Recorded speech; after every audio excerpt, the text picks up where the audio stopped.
Welcome back to State and Local. This is another one in a series of interviews with town candidates for town office. And I'm Anne-Marie Battistone. This is State and Local, and you're watching Norfolk Public Access. And my guest is someone that if you've been to town meeting at all, you would probably recognize. My guest is David Rosenberg. Oh, thank you so much for coming on. I really appreciate it. Thank you very much for the opportunity to come and talk to you and to make my positions known to the town. Now, how long have you lived in Norfolk, David? My wife and I moved to town in November of 1978, which means we've been here for a bit more than 35 years. Oh my goodness.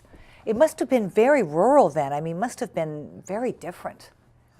A bit, certainly, but not, I would say, not dramatically. And the street where we live hasn't changed too much in that time. No, that's one of the old streets in town, isn't it? I mean, new houses have been built, but. Yeah. And now, why did you want to, I know you're always very active in town meeting, but why did you want to become a moderator? I'm concerned about the fact that even though the town meeting is the legislative body of the town and makes decisions on the budgets for everybody, town meetings are somewhat poorly attended. Town meeting might have 200, 250 people out of 6,500 registered voters in town, and they're making important decisions. Like what, 3%? 3 or 4%? 60 people would be, 600 rather, would be 10%. You're right. And, oh my goodness. And so it's like 5% perhaps. I'd like to see that be different. I'd like to we have a democracy, and I'd like to see more of the people involved. I think that I or any of the other candidates would do an adequate job of conducting the town meeting. I think that differentiation between me and the other candidates is that I want this focus of increasing involvement in the town meeting. Some past moderators have tried various things to get people to come to the town meeting, like a spaghetti dinner before. That was Dan Winslow, wasn't it? That was Dan Winslow, yes. And there were also raffles at the town meeting as an inducement for people to be there. And that brought their bodies to the town meeting, but I'd like them to be more involved. Assuming they'd stay. Well, so they'd stay and they'd think about things and they'd give their opinions, and they would enter into the process as decision makers rather than just as people who were there watching it happen. Democracy really should be a participatory sport, not an observer sport. Exactly. So people should be involved in the process. I think it's much more important that we involve more people than necessarily that I'm moderator. So before... That's a very generous thing for you to say. Well, thank you. I mean, it really is.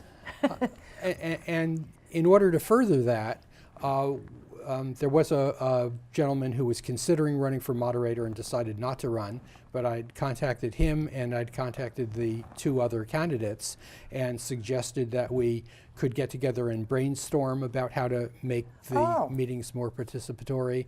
I had proposed a meeting with a selectman to discuss that, and since I didn't want to have any bias in it, I invited the other candidates to join me in meeting with the selectman to talk about what we could do. I had a posting on Norfolk Net. I saw that. Where I talked about the desire to involve more people and asked for feedback or suggestions from anybody. And you said you'd share it with whoever won, if which again was very because the goal was really to make the process, have more people participate in the process. Right. And I did get a few responses, not too many, but a few. Did the meetings take place? No. So with the other people who had withdrawn, and did that ever take place? No. One of the selectmen said that he felt that even though I was inviting the other candidates to come to a meeting, a Board of Selectmen's meeting, that he felt it would be inappropriate to have such a meeting before the election.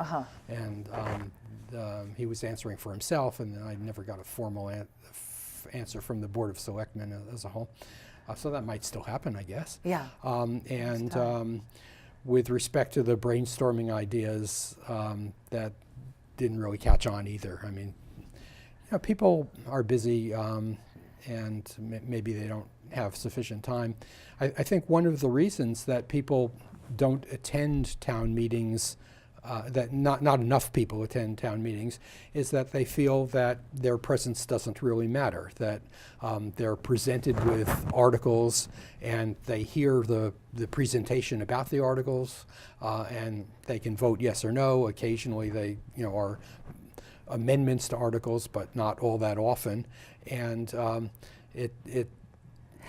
I wonder if people, and I'm not going to ask this as a question because I wouldn't want you to have to answer, but I just wonder if people, there's a level of cynicism, because I know I've heard about some sort of a fund that was voted on that was supposed to be used for the roads, and there was some talk that it was never used for. So I'm wondering if there's a level of cynicism when you say, but it won't matter.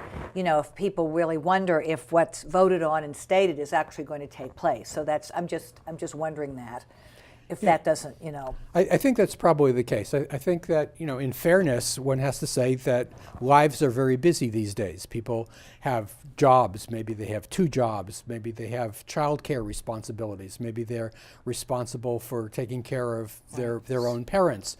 Maybe they have to work late at night. Maybe they have social or religious obligations. Maybe they have maybe they're involved in politics or in other scouting, whatever other activities, and so in order to ask them to come to a town meeting, you're asking them to give up time which may be difficult for them to give up, and it would have to be worth their while. That is, there would have to be something where it's not just that they could watch it on NCTV video, the following month, but where they're part of the decision-making process.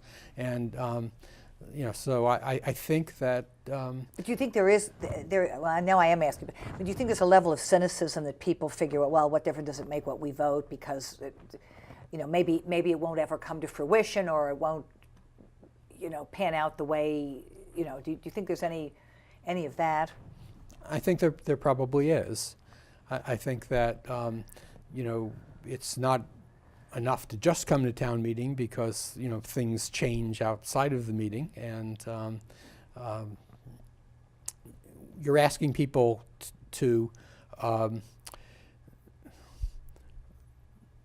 give up their time in order to participate in it. It's not easy. They need to make the time somehow, and they make it by taking it away from other things. And for example, for parents with young children, that might mean only one of them can come, or it might mean that they have to pay for a babysitter.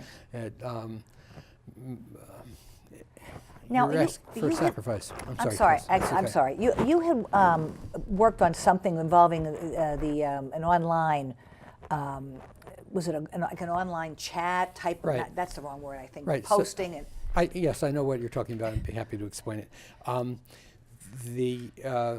Dan Winslow, who was the town moderator at the time, appointed a group called the Town Meeting Technology Committee, and I was the chair of that committee.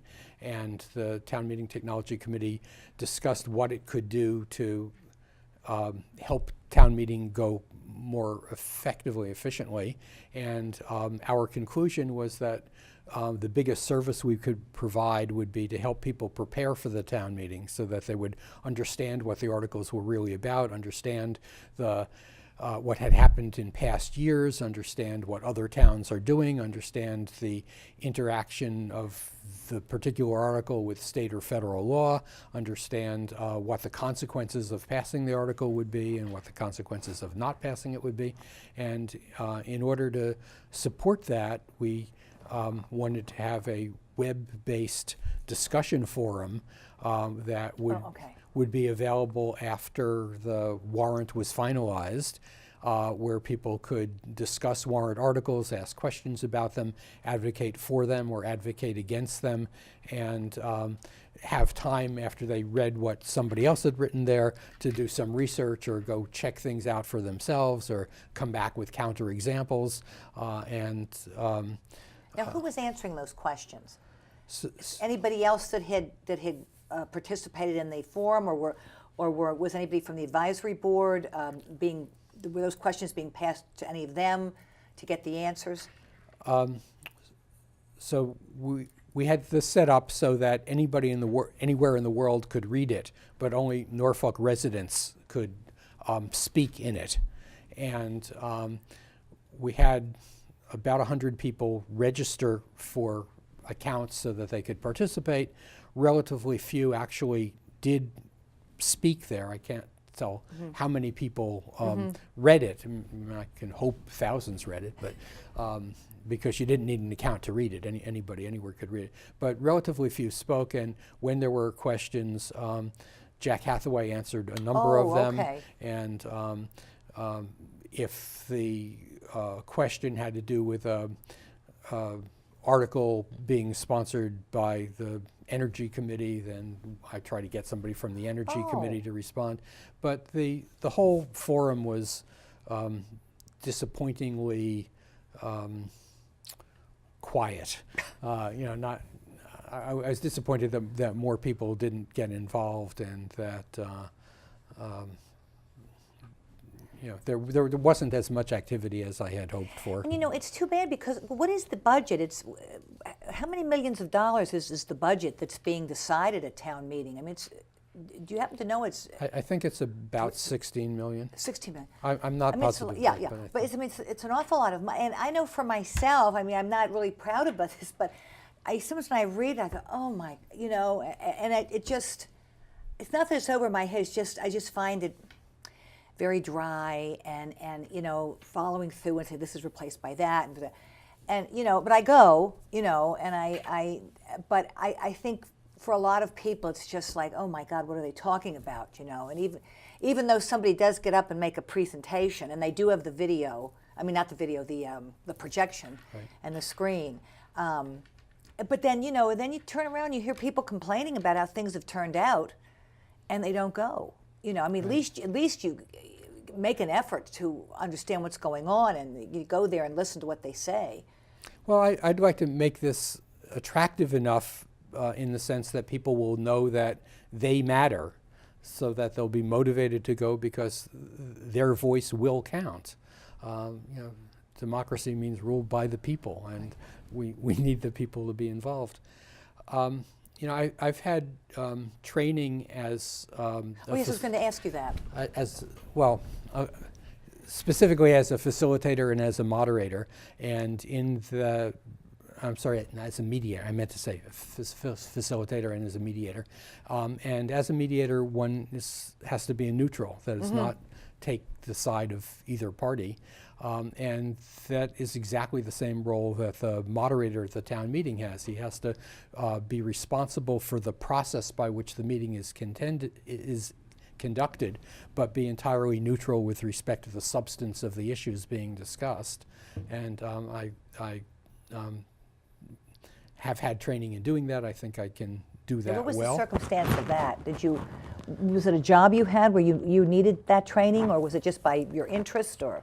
When I was working at MIT, there was a program of training students, staff, and faculty to be mediators to mediate student disputes. Huh. And so I first got into it by the training program as a mediator for student disputes, and then I became more interested in the field, and the program on negotiation, which is a consortium of Harvard, MIT, and Tufts, and is physically housed at the Harvard Law School, has a number of programs dealing with mediation and negotiation. Now, I believe you were telling me that one of your teachers had a rather a very famous teacher of his own.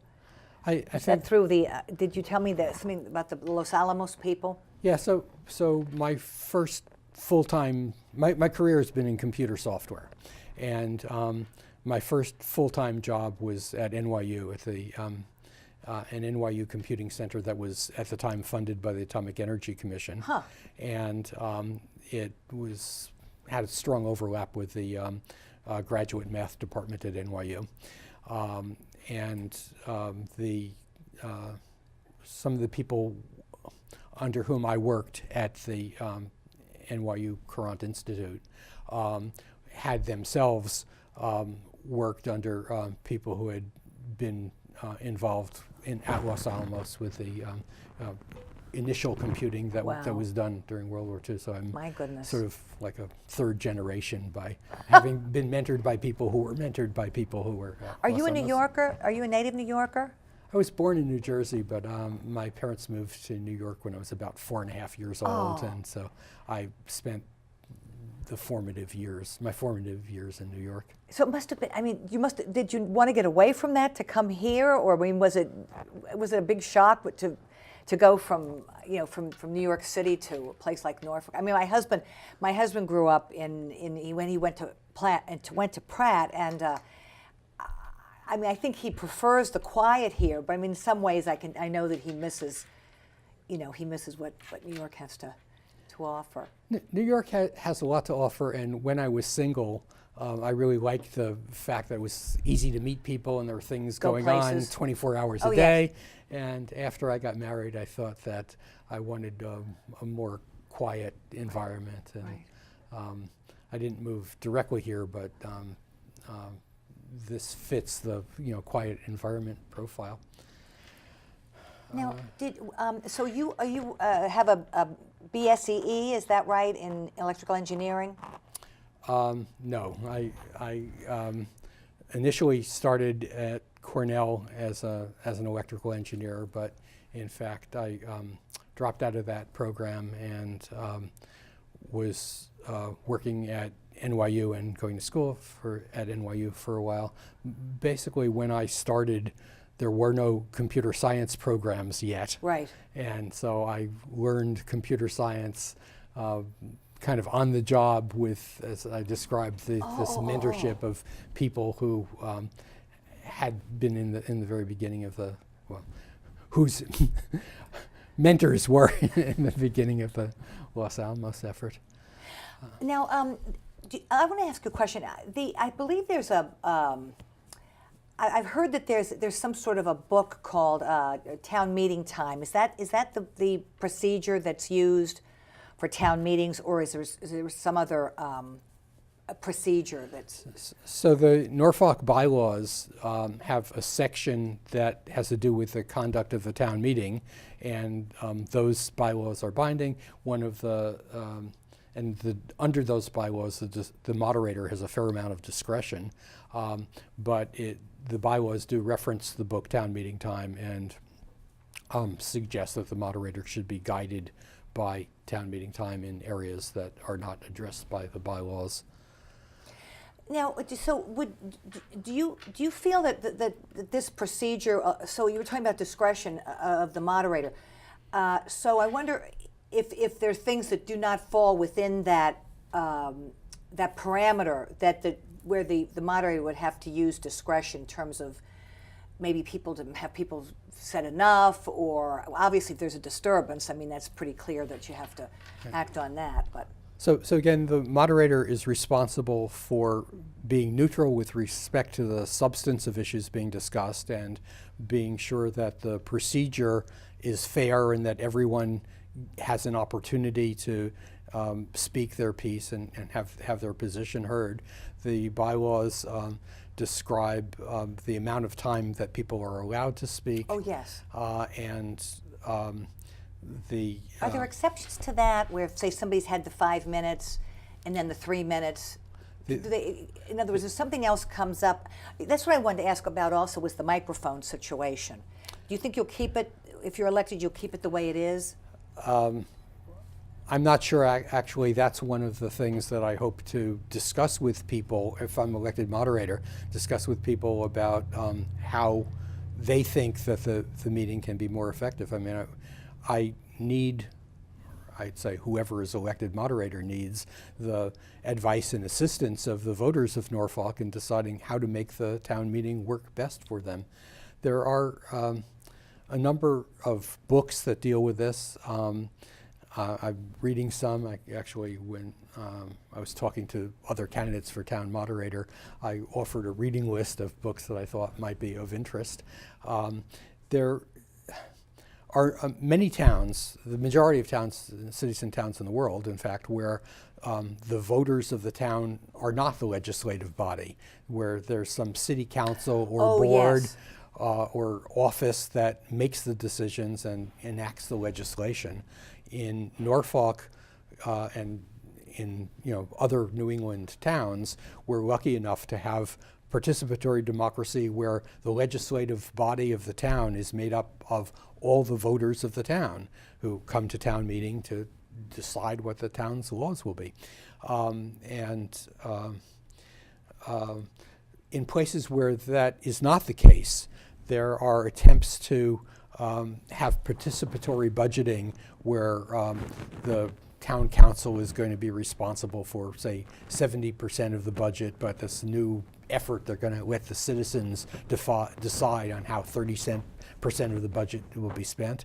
In Norfolk, we have control of the entire budget. Right, we right. are the legislative body of the town, and the irony is that even though we have this full democracy, we're not using it very well, in that relatively few people are coming to town meetings, and the people who come don't really have a full opportunity to talk about what the issues are. I mean, they have an ability to speak. They're allocated, time, and the moderator, would recognize everybody who wants to speak. But it's an awkward venue in which to rewrite the motions.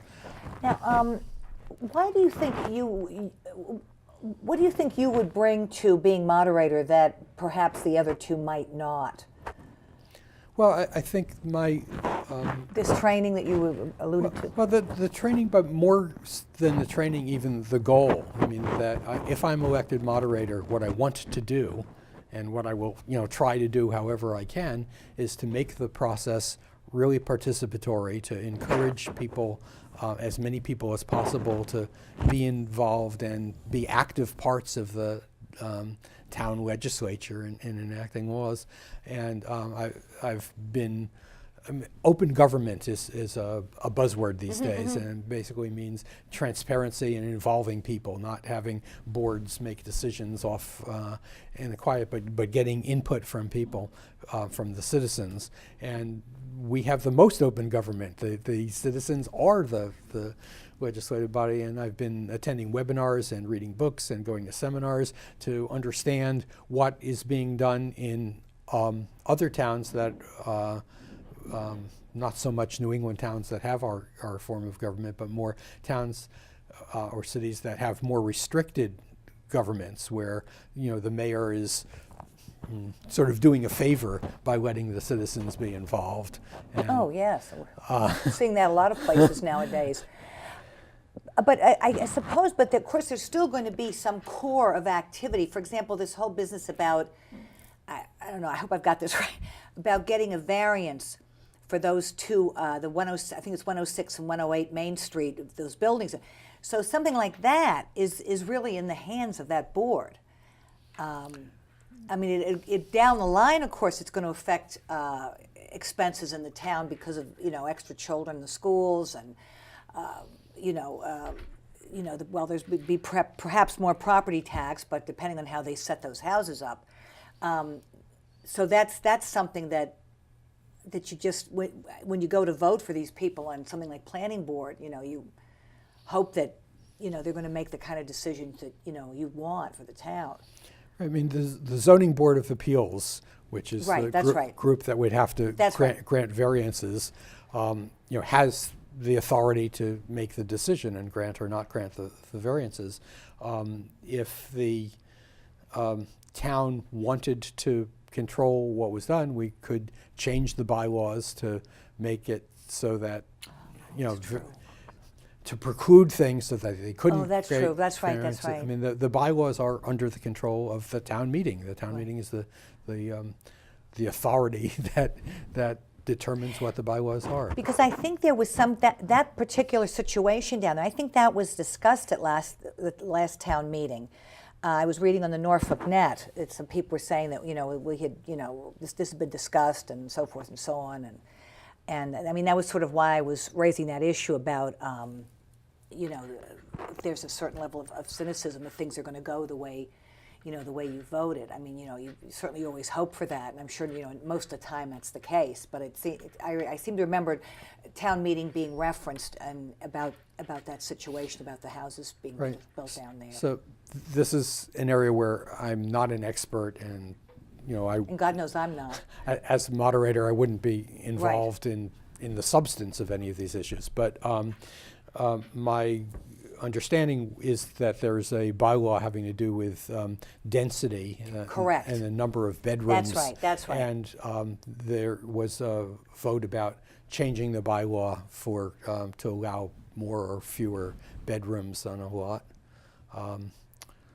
As I said, I'm not expert there, and my focus is on neutrality and on making sure that the process that we go through is fair, and my personal goal is to involve people. We have a few minutes. What are some of the duties that you would have to be involved in as moderator? Would it be involving the advisory board?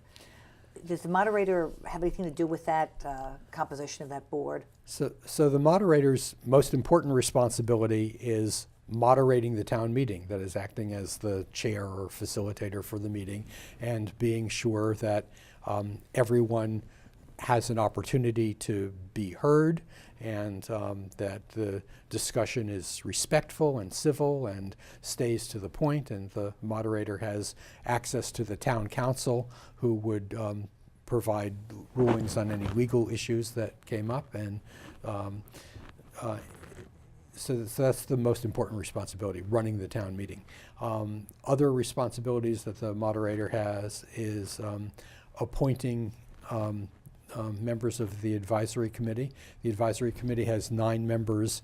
They each have 3-year terms, and 3 of their terms, they're staggered. Yes. So 3 expire each year, so the moderator would have to appoint 3 members of the advisory committee each year. And do you choose a deputy? Do you get to choose or recommend a deputy? So again, according to the bylaws, the moderator nominates a deputy moderator, and that decision, that appointment, needs to be ratified by the town meeting. Yes. So typically, though not necessarily, at the first meeting that the newly elected moderator moderates, the moderator would announce his nomination of a deputy moderator, and the town would vote to accept or not accept that nomination. Have you thought about that? A little bit. Now, have you been on? You've been on other boards in town, have you not, or in other organizations that there are other organizations you've been involved in? So this is the first elected office that I'm running for. I've held appointed offices in town. I was the chair of the town meeting technology committee, as I mentioned, for I guess 3 years. I was also on a computer study committee that, I don't remember the exact years, but I'd say it was around 2000 or so. In the town in which before I moved to Norfolk, we lived in Maynard, Massachusetts, and in Maynard I was on a bylaw study committee that recommended changes to the town's bylaws. In addition to those town government positions, I've been active professionally in the computer field. I was the chair of the IEEE, the Boston chapter of the IEEE Computer Society. Oh, yes. I was on the board of the Boston chapter of the Association for Computing Machinery. I was, I guess at one point, chair of a group called SIGSOFT, which is a special interest group on software engineering. And I've been involved in activities like that. Well, listen, I wish we're up to the end of the time here, but I wish you luck. Why, thank you very much. And thank you so much for coming, David. I really appreciate it. Thank you. And thank you for watching State and Local. We'll be back with a few more interviews for the town offices. I'm Anne Marie Battistone. Thank you for watching State and Local.